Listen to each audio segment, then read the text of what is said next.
বছরের সম্পর্কের পর মডেল ও প্রেমিকা জর্জিনা রড্রিগেজকে বিয়ের প্রস্তাব দিয়েছিলেন বিশ্ব ফুটবলের মহাতারকা ক্রিস্টিয়ানো রোনালদো। সেই প্রস্তাবে হ্যাঁ বলেছেন জর্জিনা। এরই মধ্যে স্প্যানিশ টিভি শো দি কোরাজনের সাংবাদিক আলবার্তো গুজমান কিছু তথ্য প্রকাশ করেছেন।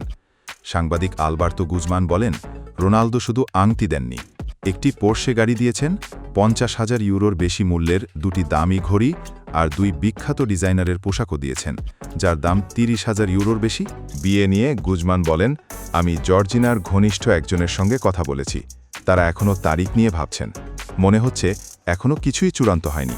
ক্রিস্টিয়ানো বিষয়টা খুব গোপন রাখছেন। গুজমান আরও বলেন, আমাকে বলা হয়েছে খুব সম্ভবত বিয়ে হবে ২০২৬ সালের ১৯ জুলাইয়ের পর। তখন বিশ্বকাপ শেষ হবে।